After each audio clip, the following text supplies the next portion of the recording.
The wooden spokes of the cotton gin wheel creaked as it turned slowly in the morning light. This time, though, something was different. The head of Charles Morton, which had been cut off, hung from the center axle and turned with mechanical precision. Blood dripped onto the floorboards below. The other slaves were frozen in fear as they watched their overseer's dead eyes stare back at them every time the wheel turned. Abel Johnson was nowhere to be found. He had disappeared into the marshlands of Charleston after committing the most brutal act of rebellion the plantation had ever seen. The story of Abel Johnson doesn't start with that fateful night in 1834. It starts 23 years earlier, when he was born in the slave quarters of Magnolia Grove Plantation. Susanna, his mother, prayed for 18 hours of labor that her child would be born free, but she knew better than to believe such desperate wishes. When Abel was born, he became Master Jonathan Whitmore's property, just like the horses, cows, and cotton fields. That first night, Susanna held her newborn son close and whispered promises she knew she couldn't keep. She told him he would get stronger, that he would find happiness in some way, and that things might be different someday. But even as she spoke, she could hear the plantation bell ringing across the fields, calling the workers to another long day of work. The sound seemed to mock her hopes, always reminding her that freedom was nothing more than a cruel fantasy for people like them.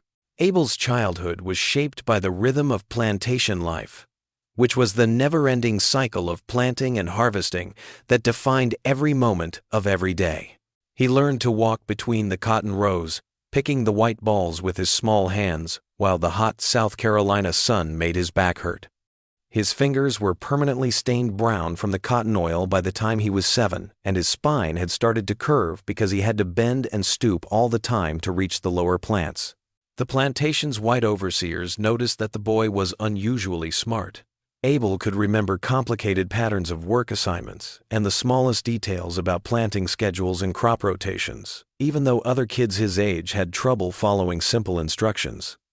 This intelligence, on the other hand, turned out to be more of a curse than a blessing because it made him a target for special attention from Charles Morton, who came to Magnolia Grove when Abel was 10. The plantation had never had an overseer like Morton before.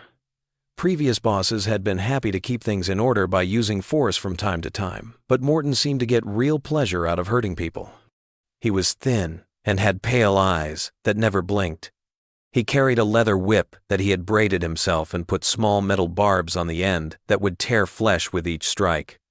The sound of his boots on the wooden walkways between the quarters made the slaves very afraid, because it usually meant that someone was about to get hurt. Abel first saw how cruel Morton could be on a hot July morning when he was 12 years old. The boy was supposed to help fix a part of the fence that had been broken in a storm not long ago. He was working with his uncle Jeremiah, a kind man who had taught Abel how to carve small animals out of wood in their rare free time. The work was going well until Morton showed up out of nowhere, which he did a lot when the slaves thought they were alone. Morton looked at how they were doing with the cold, detached look of a man checking on livestock. He ran his pale fingers along the fence posts and tested how strong their repairs were. He thought the work was fine, but that didn't stop him from finding fault with it. He said that Abel was moving too slowly and that the boy was being lazy and setting a bad example for the other workers. Morton's whip was singing through the air before Abel could say anything or protest. The metal barbs ripped through the boy's shirt and made 3 parallel cuts across his shoulder blades. Abel had never felt pain like this before. It felt like a fire that spread through his whole body with every heartbeat. But the humiliation was worse than the physical pain. He knew he hadn't done anything wrong, but he was still being punished. He bit down on his tongue to keep from crying out, tasting blood as he tried to keep some of his dignity in front of the other slaves who had come to watch. Morton looked disappointed by the boy's calm response, as if he had been hoping for screams or tears to prove that what he had done was right. That night, Susanna used strips of cloth from her own dress and a poultice made from herbs she had learned to gather from the swamps around the plantation to care for her son's wounds. She worked quietly, her hands soft but her face hard with hidden rage. Abel could see the rage in her eyes, the same rage that was in his heart but had no way to get out except through the dangerous world of dreams and fantasies about revenge. Over the years, Abel got bigger and stronger. His body got stronger from all the hard work, and his mind got sharper from having to deal with Morton's random acts of cruelty. He learned how to read the overseer's moods and figure out when violence was coming so he could get ready. Sometimes this meant putting extra effort into his work to avoid being noticed, and other times it meant purposely distracting Morton from weaker slaves who might not make it through the encounter. By the time Abel turned 20, he was a bit of a legend among the slaves on the plantation. He was tall and strong, with shoulders wide enough to carry 2 full sacks of cotton and arms that could swing a harvesting scythe all day without getting tired. His intelligence had turned into a kind of tactical awareness that helped him navigate the dangerous waters of plantation politics with great skill. He knew which white visitors he could trust with small tasks, and which ones would tell Morton if they thought someone was being rude. He knew how complicated the relationships were between the house slaves and the field workers, as well as the subtle hierarchies that decided who got more food and who had to go without. But maybe the most important thing Abel had learned was how to hide his true feelings behind a mask of seeming compliance. He had mastered the skill of looking down at just the right time, saying, "Yes, sir," with the right amount of respect, and moving with the exact amount of care that made it look like he was totally obeying authority. But inside, the fire of rebellion grew stronger every day, fueled by every unfair thing he saw and every act of cruelty he had to put up with. It was a hot night in late August 1834 that things really got out of hand. Abel had been working in the cotton gin house, where he ran the dangerous machines that separated the valuable cotton fibers from their seeds. It was skilled work that needed constant attention because a moment of carelessness could lead to crushed fingers or worse. The gin itself was an amazing piece of engineering. It had a complicated system of wooden wheels and metal teeth that could process hundreds of pounds of cotton in a single day. But it was also loud, hot, and full of fine dust that made it hard to breathe. For most of the evening, Abel had been working alone in the gin house to finish a big order that Master Whitmore needed done before the next morning's shipment to Charleston. The work was going well, and he was even ahead of schedule when Morton came to the door. His pale eyes scanned the room with their usual predatory intensity. Abel could smell the whiskey on the overseer's breath from across the room. He knew from experience that Morton was at his most dangerous when he was drunk. Morton started his inspection by looking at the cotton that had already been processed. He ran his hands through the clean fibers to see if there were any seeds or other debris left over. He didn't find anything to complain about, which seemed to make him angry. He then went to the machines and checked the alignment of the wheels and the sharpness of the metal teeth. Once more, everything was in perfect order, thanks to the careful attention that Abel gave to all of his work. Finally, Morton focused on Abel, circling him like a predator watching its prey. He said that Abel was taking too long to do the job, even though it was ahead of schedule.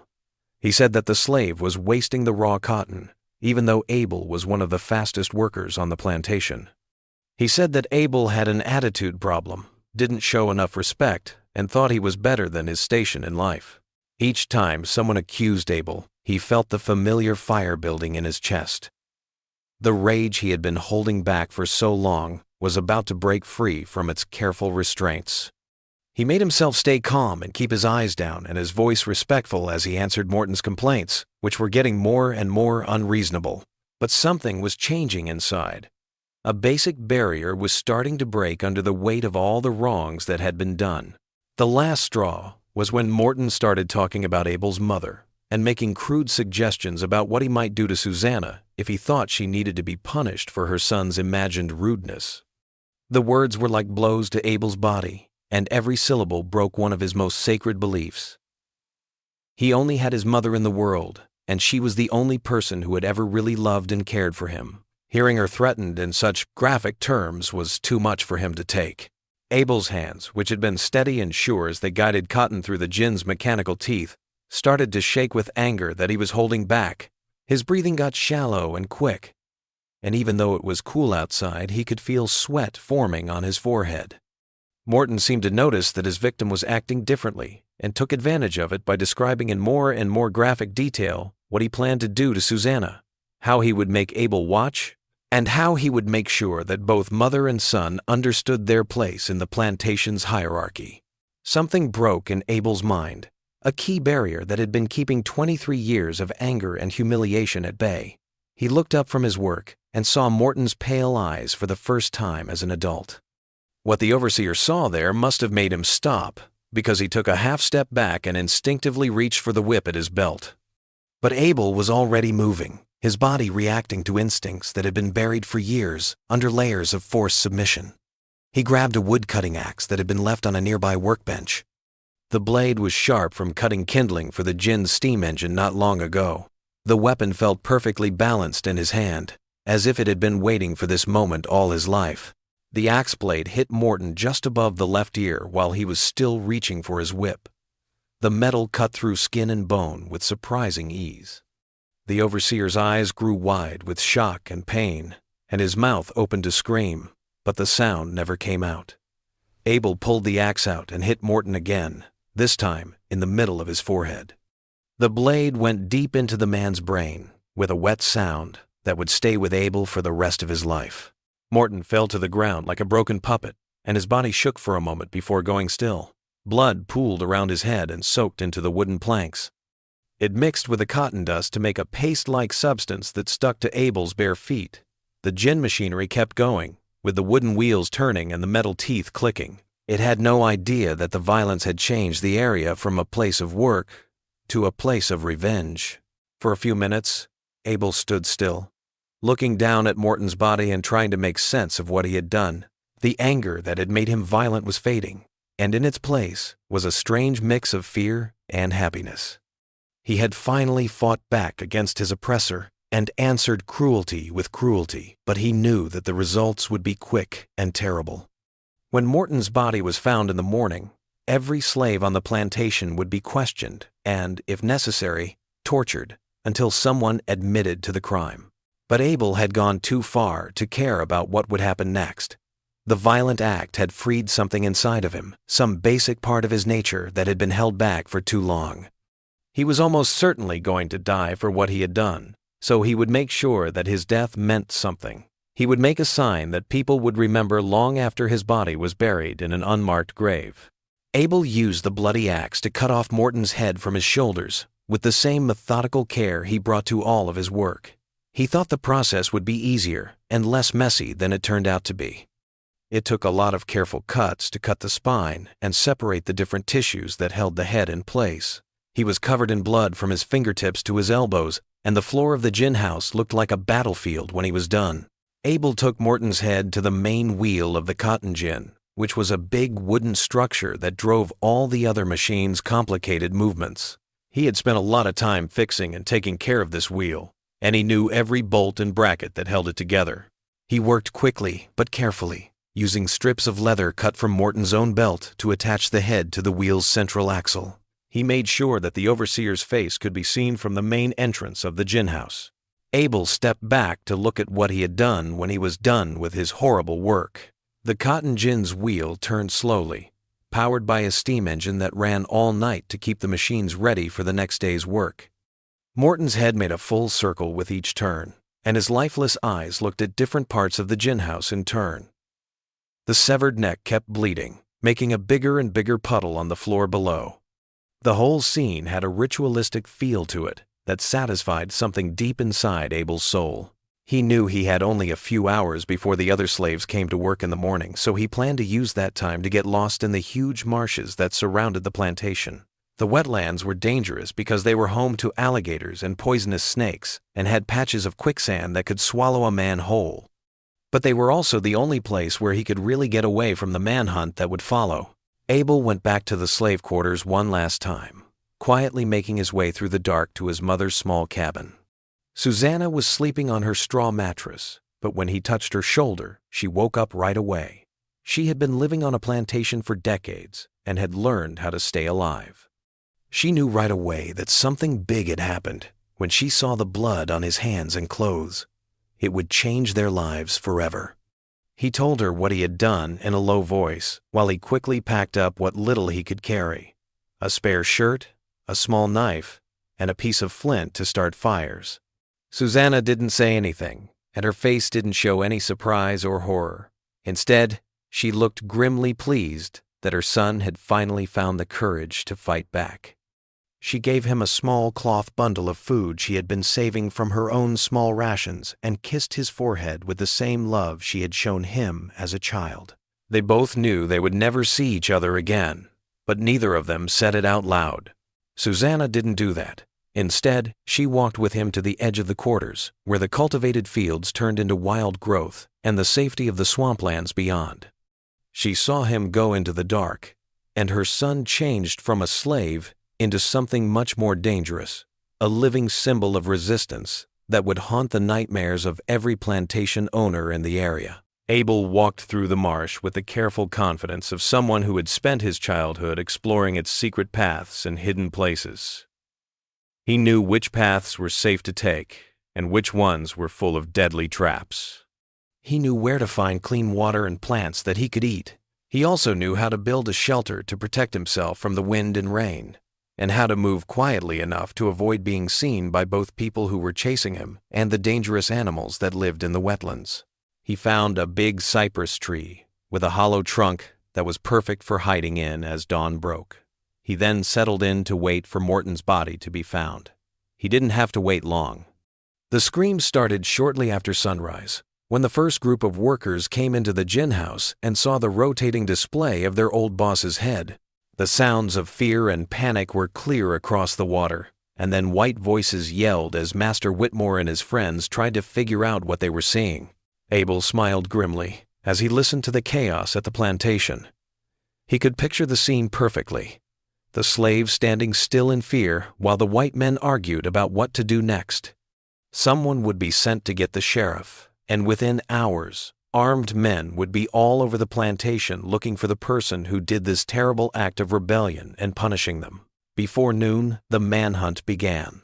Groups of armed white men searched the slave quarters and every possible hiding place on the plantation. When they couldn't find the person responsible among the enslaved people, they started questioning them one by one, using more and more violent methods to get information. But Abel was careful not to tell anyone else where he was, and Susanna would die before she told anyone where her son was. As time went on, the search spread beyond the plantation itself. Tracking dogs were brought in to follow any scent trail they could find. But Abel had thought about this and had done things to confuse the animals, like walking through shallow water and rubbing his clothes with strong-smelling marsh plants. The dogs kept losing his trail, and their handlers cursed and threatened to shoot the useless animals as they ran around in circles. Word of the terrible discovery spread quickly through the Charleston area, thanks to word of mouth and sensationalized newspaper stories that went into great detail about what happened. The picture of Morton's head spinning on the cotton gin wheel caught the public's attention in a way that more typical acts of slave rebellion never did. This was more than just violence or destruction of property. It was something that white society found both interesting and scary, because it seemed to come from a place of pure, primal rage. Other plantation owners in the area stepped up their security by hiring more overseers and making it harder for their slaves to escape. The local militia was called out to patrol the roads and waterways in search of the fugitive who had committed such a bold act of revenge. The authorities were getting more and more desperate to catch Abel, so they posted rewards for information that would help them do so. The bounty grew larger every day. But Abel had disappeared into the vast wilderness of the South Carolina Low Country, where a man with the right skills and knowledge could live forever without being found by people who were just looking for him. He made a number of temporary homes in different parts of the marsh and moved between them in a way that made it impossible for anyone to guess where he was. He ate fish and small game as well as plants and roots that he had learned to recognize as food when he was a child. The hard work of living in the swamp was nothing compared to the mental burden of what he had done. Every night, as he lay in whatever shelter he had built for himself, Abel would see Morton's face spinning in his mind, the pale eyes looking at him with anger as blood dripped from the severed neck. He didn't feel bad about killing the man who had tormented him and threatened his mother, but he couldn't stop thinking about how his actions had probably made life worse for the slaves who were still on the plantation. Within a week of Morton's death, Master Whitmore hired a new overseer named Crawford. He was even more cruel than the last one. Crawford seemed set on stopping any more rebellions by ruling through fear And the stories that Abel heard through the network of communication that connected all the enslaved communities in the area were almost too horrible to believe. People were being whipped for the smallest mistakes. Families were being split up and sold to faraway plantations, and the living conditions in the quarters had gotten so bad that they were almost starving on purpose. Abel knew that he was partly to blame for the extra suffering, but he also knew that the system of slavery itself was to blame for the problem. His violent act only showed the violence that had always been there in plantation life. The basic truth was that the whole economy of the South depended on the systematic dehumanization of millions of people. As time went on, Abel's story became a part of the shared memory of all the enslaved people in the area. Each time the story was told, more details were added, and the story became more exciting. Over time, the real-life Abel Johnson became a legendary figure whose adventures became more exciting with each new generation of storytellers. Some versions of the story said that he had killed several overseers or freed dozens of slaves before running away into the swamp. Some people thought he had supernatural powers that helped him escape, capture, or that he had made a deal with dark forces in exchange for his powers. As is often the case, the truth was less exciting than the stories. Abel lived alone in the marshlands for almost 2 years. It was hard on his body and mind. He sometimes ran into other runaway slaves who were trying to get to the north using the Underground Railroad, a network of safe houses and secret routes. He sometimes helped them find their way through the dangerous waters and hidden paths of the low country, but he never tried to join any organized escape effort himself. Maybe he knew that his fame would make him a liability to any group that tried to help him. When his time came, it was both sudden and disappointing. In the early spring of 1836, Abel was looking for wild onions in a part of the marsh that he thought was safe. That's when he fell into a trap that had been set up ahead of time. A group of professional slave catchers, men who made their living hunting down fugitives for the large rewards offered by their former owners, had been watching him for weeks to learn how he moved. They had figured out where he usually looked for food and had set up their positions accordingly. The capture itself was quick and effective. Before Abel could run or fight, he was surrounded by armed men. He was too tired from 2 years of being on guard all the time to put up any real resistance. The people who caught him put heavy chains on him and took him back to Charleston. There, he was kept in the city jail while the courts decided what to do with him. The trial, if you can call it that, didn't last more than a day. Abel couldn't testify on his own behalf, and no one else seemed to be there to speak for him or question the prosecution's version of events. There was a lot of evidence against him, including testimony from plantation witnesses and physical evidence, like the blood-stained axe that was found hidden in the marsh near one of his temporary shelters. Abel listened to the trial with the same blank expression he had kept up for years while he was a slave. He showed no emotion as witness after witness talked about Morton's death and the horrible display that followed. When the judge said that he was guilty and would be hanged, Abel just nodded, as if he had never doubted the outcome. The execution was set for the next week, and it would take place in Charleston's public square as a warning to other slaves who might be thinking about doing the same thing. Word of the hanging spread quickly throughout the area, and people started coming to the city days ahead of time to get good spots to watch the show. The authorities made it clear that they wanted the execution to be as public and dramatic as possible to show what happened to slaves who dared to stand up to their white masters. But when the guards came to Abel's cell on the morning of the execution to take him to the gallows, they found it empty. The prisoner had broken the heavy iron lock from the inside and disappeared without a trace of how he had done it. The stone walls of the cell were fine, and the only window was too small for a man of Abel's size to get through. But somehow, he had vanished completely, as if he had never existed. The authorities searched the city and the countryside around it very thoroughly, but they never found any sign of the escaped prisoner. Some people said they saw a tall black man who looked like Abel getting on a ship in Charleston Harbor, while others said they saw him heading north along the coastal roads that led to the Free States. But no one ever confirmed these sightings, and Abel Johnson disappeared from history as mysteriously as he had come into it. But the story kept getting bigger and changing long after the man was gone. Word of Abel's deeds spread through the enslaved communities of the South, along the same networks that carried news, gossip, and hope from plantation to plantation. With each telling, new details and embellishments were added, until the historical figure became a folk hero whose supernatural powers let him fight back against his oppressors without fear of punishment. Some versions of the story say that Abel would come back to Magnolia Grove plantation every so often and show up at night to comfort slaves who were being treated very badly. Some stories said that he had built a secret settlement deep in the marshlands, where he hid other runaway slaves and taught them how to survive and fight back. Some people even said that he had somehow learned how to appear and disappear at will, which let him attack slaveholders all over the area without ever being caught or recognized. In these changing stories, the cotton gin at Magnolia Grove became a very important place. Slaves from nearby plantations would sometimes make pilgrimages to see the machine where Morton's head had been displayed. They would whisper stories about how the wheel kept turning even when the steam engine was turned off, as if it were being powered by the angry spirit of Abel Johnson himself. Master Whitmore eventually took apart the old gin and put in a new one, but the stories didn't go away. People said that the same supernatural forces haunted the new machine. The psychological effects of Abel's rebellion went far beyond the people who saw it or heard about it from people who were there.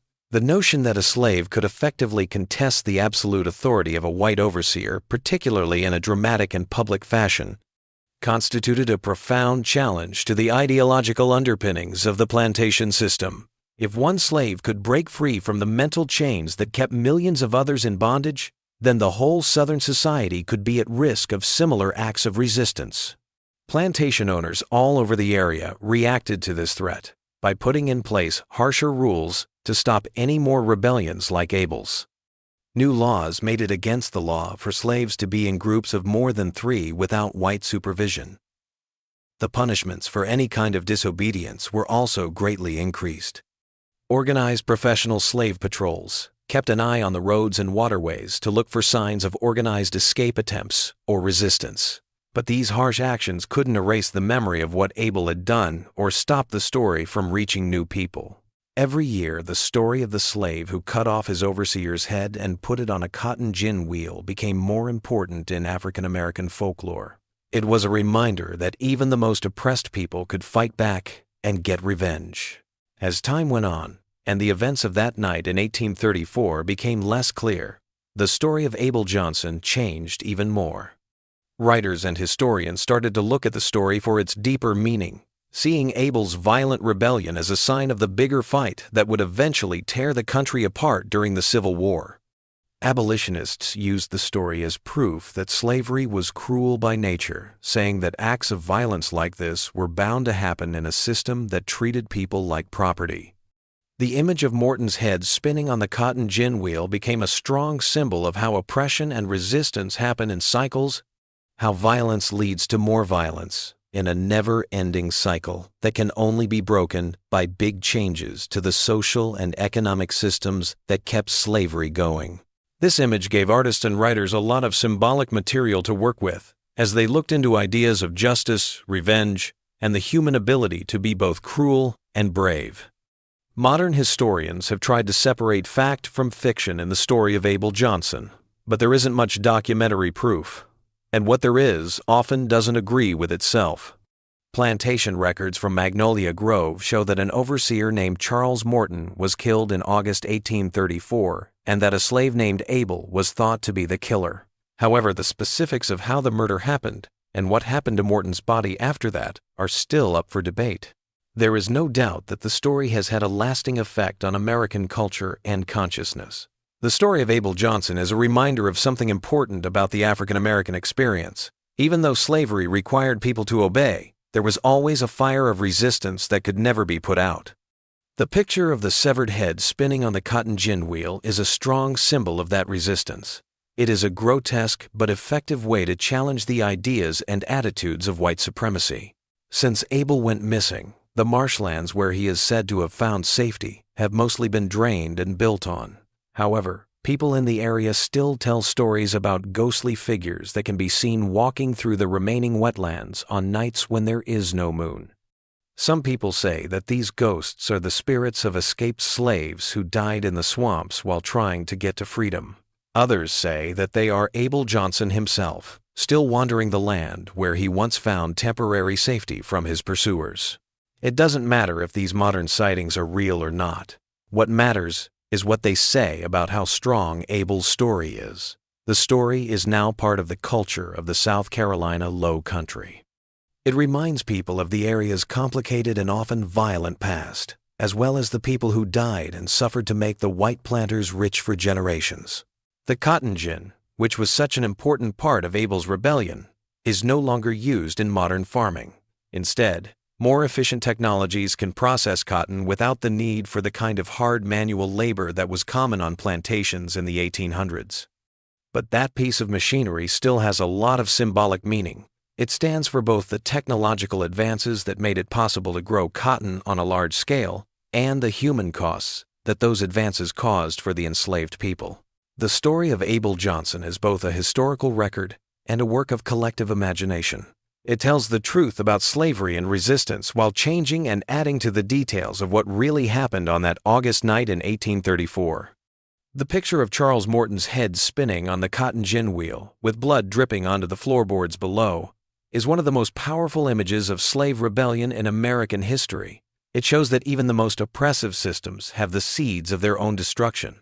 But Abel Johnson's story didn't end with his strange disappearance from the Charleston jail, and it didn't end with the slow change of historical fact into legend. In the years after he disappeared, reports of Abel's activities kept coming in from all over the South. Each new sighting added to the complicated mythology that had grown up around his name. In the spring of 1837, almost a year after he escaped from jail, a group of slave catchers working the border between South Carolina and Georgia saw a tall black man who looked exactly like Abel. This was the first confirmed sighting. The fight happened in a remote part of a swamp where several runaway slaves had been seen hiding. The bounty hunters thought it would be easy to catch the desperate runaways who had been living in the wild for months and were weak. Instead, they came face to face with someone who seemed to have changed into something they had never seen or understood after years of living. The man they thought was Abel Johnson stood in the middle of a small clearing. Around him were maybe a dozen other escaped slaves who looked up to him with a mix of respect and reverence that made it seem like he had become their leader and protector.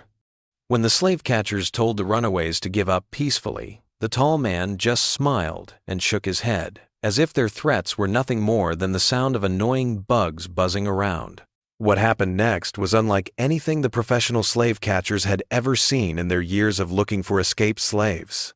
Most fugitives are caught by fleeing or fighting back, but Abel and his friends seemed to disappear and reappear at will in the swampland, attacking the slave catchers from unexpected angles before disappearing back into the thick vegetation. The bounty hunters became the hunted instead of the hunters. They became prey that knew every tree and waterway in the huge wetland maze. By the time night fell, 3 of the slave catchers were dead. Arrows that seemed to come from nowhere and everywhere at once had killed them. The people who lived through the swamp ran away in fear, leaving behind their horses and gear because they were so scared of whatever supernatural force they thought they had met. Their later reports, which they sent to skeptical officials in Savannah, talked about meeting ghosts and demons instead of escaped slaves, and most officials dismissed their claims as the fantasies of men who were scared and tired. But the news of the event spread quickly through the underground networks that connected enslaved communities across the region. As the story was told and retold, Abel Johnson was said to have not only beaten armed white men in open combat, but also to have magical powers that made him bulletproof and invisible to his enemies. These embellished stories were very popular with slaves who were desperate for any sign that they could fight back against their oppressors. Abel's story started to sound like a religious story, with miracles and supernatural events happening. The truth, as it often turned out, was both more ordinary and more amazing than the story said. Abel had made it out of Charleston alive, and had become a leader among the growing number of runaway slaves who had found safety in the vast wetlands that stretched along the coasts of South Carolina and Georgia.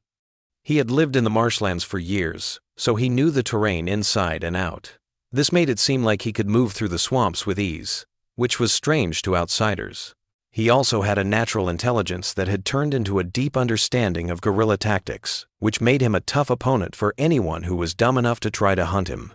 The group of escaped slaves that surrounded Abel was not the random group of desperate runaways that the slave catchers had thought they would find.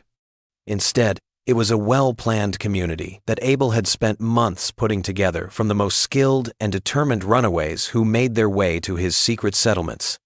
Each person was chosen not only because they could survive in the harsh swamp, but also because they were dedicated to the cause of resistance and would follow Abel's orders even if it meant death. Abel had learned from living alone for so long that being alone could be both good and bad. It kept him safe from being found and caught, but it also made it harder for him to fight back against the plantation system that had caused so much pain. He had formed an organized military force made up entirely of escaped slaves and dedicated to destroying the plantation economy by bringing together other fugitives and teaching them how to fight in the swamps. This was something that had never happened before in the history of American slavery. The weapons they used were simple but worked.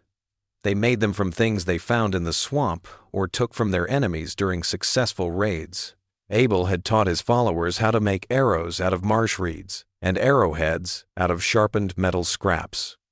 He had also taught them how to weave almost invisible nets out of swamp grass and set traps that could stop or kill people who were following them. More importantly, he gave them a sense of purpose and discipline that turned them from desperate fugitives into dedicated soldiers in a war that most white people didn't want to admit was going on. Abel's community in the deepest parts of the swamp was an amazing example of how to organize and stay alive. Platforms hidden high up in the cypress trees made sleeping areas that were safe from the alligators and snakes that roamed the swamp floor and were not visible from the ground. On remote islands, carefully hidden gardens grew vegetables and medicinal herbs that added to the fish and game that made up most of their diet. We got fresh water from rain catches that were carefully placed and from natural springs that we found after spending a lot of time exploring the huge wetland maze. Abel had set up a kind of school where people who were new to the area could learn not only the practical skills they needed to survive in the swamp, but also the intellectual tools they needed to understand their situation and plan for the future. Many of the escaped slaves who made it to his settlement couldn't read or write because they had been kept in bondage by a system that kept them from getting an education. Abel had taught himself to read and write while he was hiding by using old newspapers and books he found in abandoned settlements and wrecked boats. This was the same intelligence that had first caught Charles Morton's cruel attention. Under his direction, the people in his community learned how to read and write, as well as math, geography, and the basics of military strategy. They looked at maps of the area around them to learn how to find safe paths and dangerous places, possible allies and known enemies. They looked at the plantation system's economy and saw how their work had made their former masters rich. They also saw how stopping that work could hurt the foundations of Southern society. But the most important thing Abel taught his followers was that they should see themselves as people fighting for their basic right to freedom, not as escaped property. He told them that their rebellion wasn't a crime against their rightful owners, but a just war against an unfair system. He also told them that every blow they struck against the plantation economy was a step toward freeing all enslaved people. This philosophical framework gave their fight a moral aspect that kept them going through the dangers and hardships of their underground war. The raids that Abel's community carried out against isolated plantations and transport routes were well-planned operations that showed a level of tactical skill that shocked and scared the white authorities who tried to stop them. These attacks were not like most slave rebellions, which were random acts of violence. Instead, they were carefully planned strikes, meant to do as much damage as possible to the economy while putting as little risk as possible on innocent slaves who were still in bondage. A typical raid might involve breaking down cotton gins or other costly machines, freeing stored crops or finished goods, and getting more fugitives from the plantation's enslaved population. The raiders would come out of the swamp like ghosts, hit their targets quickly and effectively, and then disappear back into the wetlands before anyone could organize a good response. They left behind signs of their presence, like messages carved into trees or painted on buildings that said Abel was still alive and standing up to white authority. These messages had more than one purpose besides just psychological warfare. They let slaves who stayed on the plantations know that there were ways to get away for those who were brave enough to try. They gave hope to enslaved people who were thinking about fighting back, showing that it was possible to succeed in a rebellion even in the worst situations. And they let plantation owners know that their complete control over their human property wasn't as safe as they might have thought. These raids had a much bigger effect on the economy than their small size might have made it seem. Plantation owners had to spend a lot of money on new machinery and security measures after the old ones were destroyed, which made their businesses less profitable. The constant threat of attack made it hard to keep up with normal work schedules because both overseers and slaves had to be on the lookout for signs of raids. Most importantly, the successful recruitment of more fugitives steadily reduced the number of people who could work the fields. This caused a labor shortage that raised costs and lowered productivity across the affected area. Insurance companies stopped covering plantation equipment and crops in places where Abel's raiders were known to work. This meant that owners had to pay for any losses they might have. Some planters hired private security companies to guard their land, but these mercenaries were costly and often didn't work against enemies who knew the area well and could attack from unexpected places. The overall effect was to make slavery much less profitable in the coastal areas where Abel had the most power. This hurt the economic foundations that kept the whole system going. As news of these victories spread among the enslaved people in the South, Abel Johnson's reputation grew from that of a local folk hero to something like a mythical figure. The same networks that spread other types of resistance culture, like spirituals that hid escape routes and religious sermons that said God would punish those who oppressed his people, also spread stories of his exploits. In these stories, Abel was not only a successful rebel, but also a messianic figure whose fight stood for the hopes and dreams of millions of enslaved Americans. The authorities took more and more desperate steps to get rid of Abel and his followers before their influence could spread any further. Professional soldiers were sent to find the fugitive community. They used tracking dogs and local guides to search the swamps in a systematic way. The rewards for Abel's capture went up to levels never seen before, drawing bounty hunters from all over the South who were willing to put their lives on the line for the chance to win the big prize money. But Abel had learned from being caught before that he had to always be on the lookout and make careful plans to stay alive. His community was made up of small, mobile groups that could spread out and come back together as needed. This made it impossible for regular military forces to keep them in one place long enough to fight a decisive battle. The raiders had set up several base camps in the large wetland area. These camps were connected by secret paths that only community members knew about and were marked by small signs that outsiders wouldn't be able to see. When the military pressure got too much in one area, the whole community could move to a different area in just a few days, leaving behind empty platforms and cold fire pits to make it hard for their pursuers to find them. They could move around easily because they knew the swampland well and were willing to travel light, bringing only the most important things and weapons. They had learned to live off the land completely, so they didn't need any supply lines or outside help that their enemies could cut off. The fact that they could disappear and reappear at will may have had a bigger psychological effect than its tactical benefits.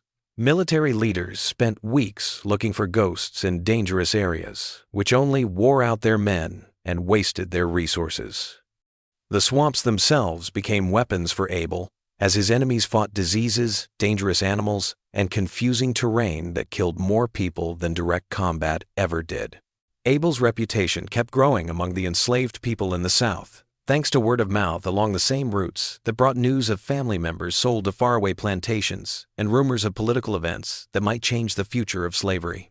His story had become a key part of the culture of resistance, giving those who were thinking about escaping practical advice and those who were still enslaved spiritual support. The story of Abel's life and actions had grown into a legend that included parts from African folklore, Christian theology, and Native American survival skills. Some versions of the story say that Abel could talk to the spirits of dead slaves who gave him information about enemy movements and warnings of dangers that were about to happen. Some stories said he had supernatural strength that let him kill alligators with his bare hands and jump from tree to tree over long distances. The mythological embellishments played significant roles in the enslaved communities that maintained and disseminated Abel's narrative. They gave people a way to understand resistance that went beyond the immediate needs of escape and survival. They put individual acts of rebellion in the context of a larger cosmic battle between good and evil. They gave people who had little reason to be hopeful hope by saying that divine or supernatural forces were on the side of freedom and would eventually make sure that justice won out over oppression. But maybe the most important thing about these stories is that they were a way for enslaved people to talk to each other about escape routes and ways to fight back without being caught by white people who were suspicious. A story about Abel's magical ability to walk on water might really be a list of shallow places in local rivers where people can cross, and a story about how he could become invisible might really be a list of ways to get through dangerous areas without being seen. Abel's story had an effect on the whole country, not just on the enslaved people in the South. It changed the way people talked about slavery and its future. Abolitionists in the North used his story as proof that the plantation system was inherently cruel and that its victims would always fight back. They wrote pamphlets and newspaper articles that painted Abel as a freedom fighter whose violent methods were justified by the violence of the system he opposed. They said that slave rebellions were a natural result of an unnatural institution.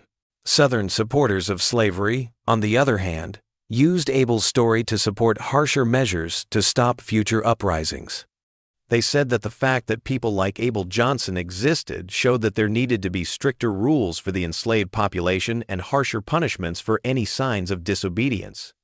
These accounts downplayed or forgot about how cruel Charles Morton was, which was what made Abel rebel in the first place. Instead, they showed Abel as a dangerous criminal whose actions put innocent white families at risk.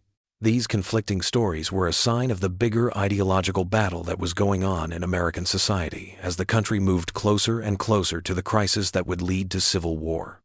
Abel's story became a touchstone for both sides in this debate, giving them proof that could be used to back up very different ideas about slavery and how it could be ended peacefully.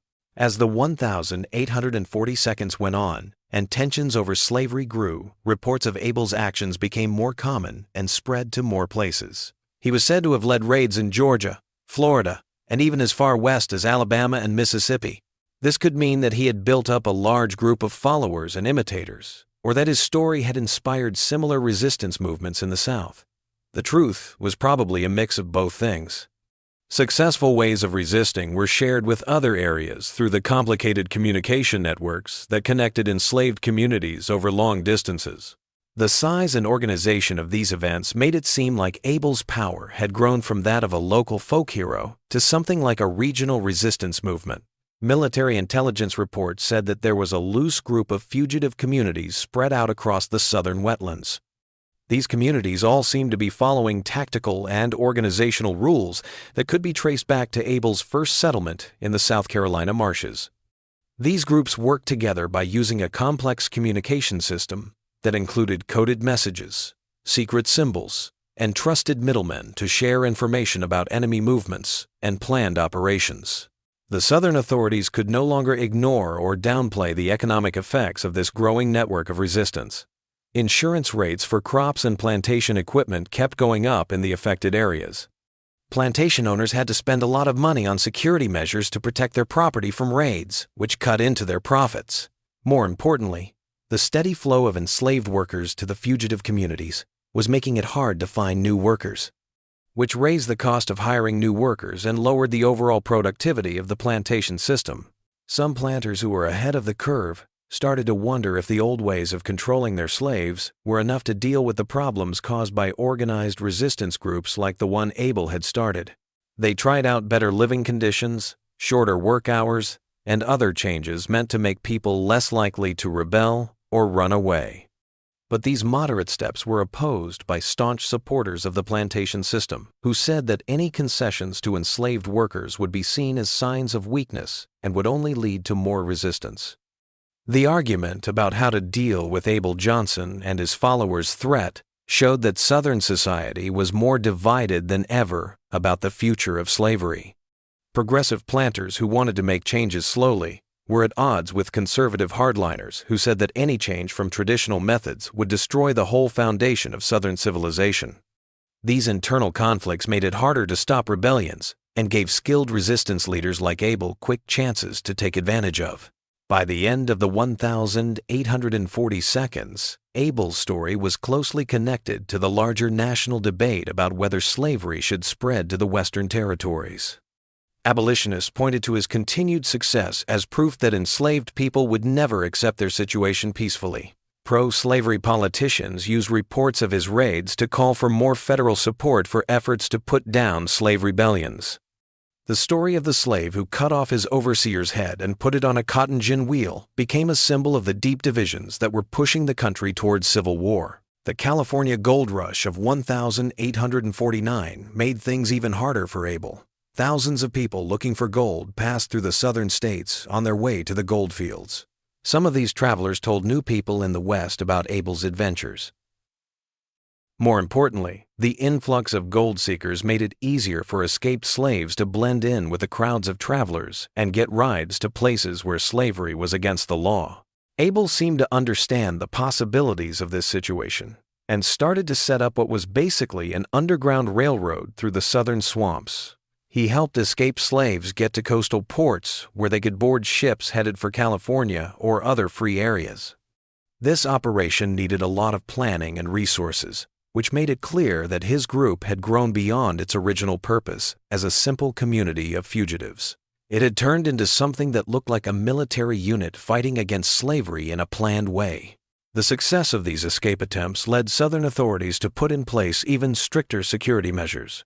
These included setting up permanent military posts in important places and forming special anti-rebellion units trained to fight organized slave resistance. But these efforts were hampered by the same things that had made it hard to catch Abel before.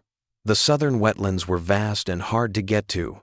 The fugitives knew their surroundings very well, and they were getting more support from enslaved communities in the area. As the 1,850 seconds began and the national crisis over slavery grew worse, Abel Johnson became something that had never happened before in American history.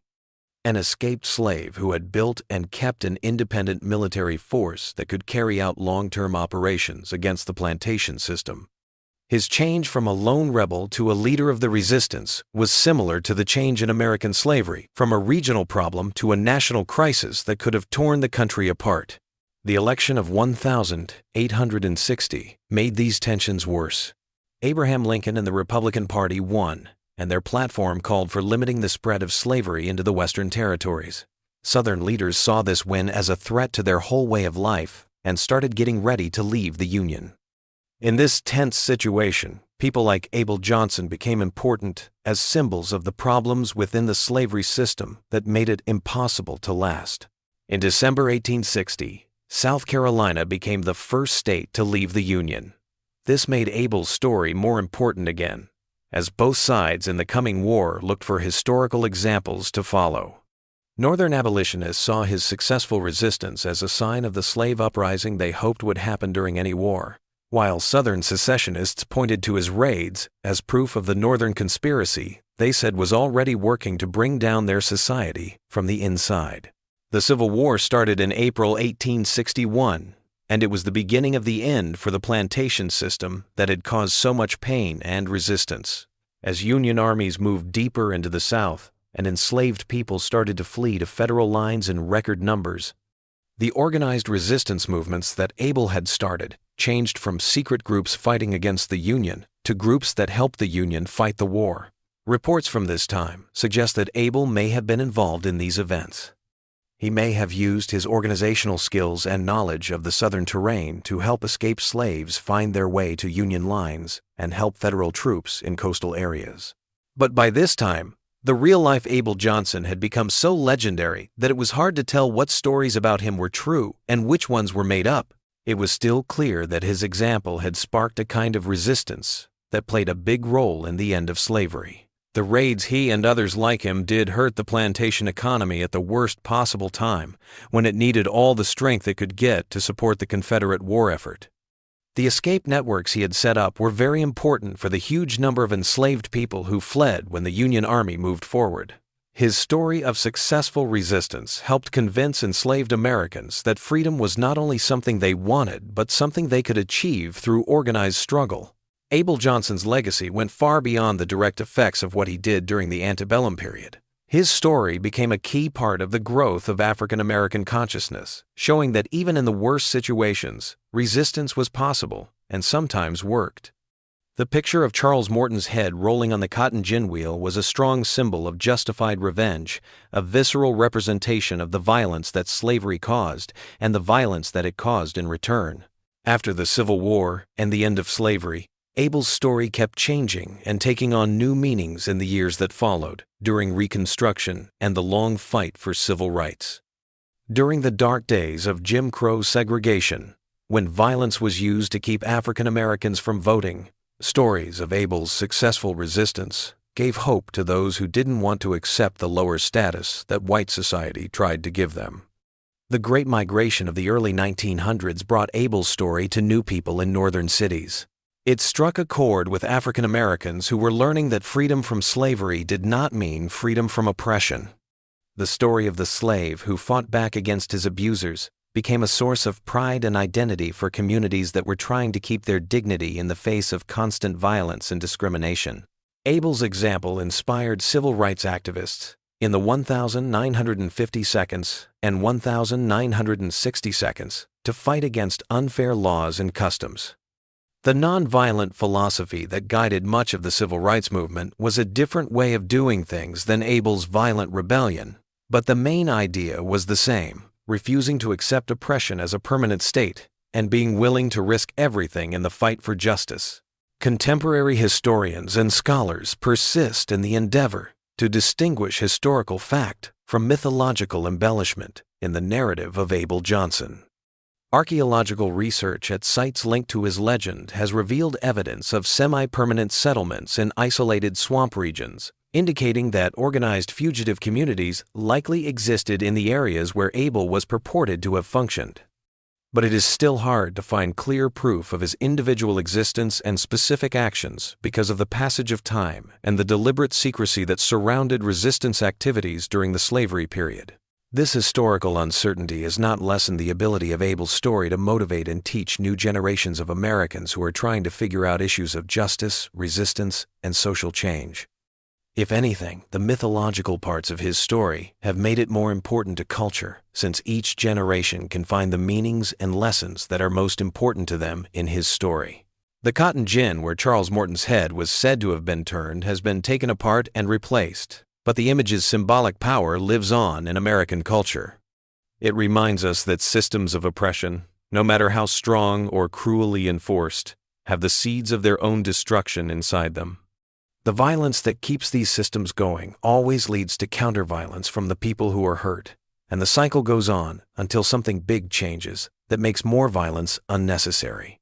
Abel Johnson, whether he was a real person in history or just a figment of the enslaved community's imagination, stands for something important about the American experience. The constant fight between freedom and oppression, justice and exploitation, human dignity, and systemic dehumanization. His story reminds us that this fight will never be over. Each generation must decide whether to accept injustice as a fact of life or risk everything to make the Union better. The marshlands of South Carolina, where Abel is said to have found refuge, have changed a lot over the years due to development and environmental changes.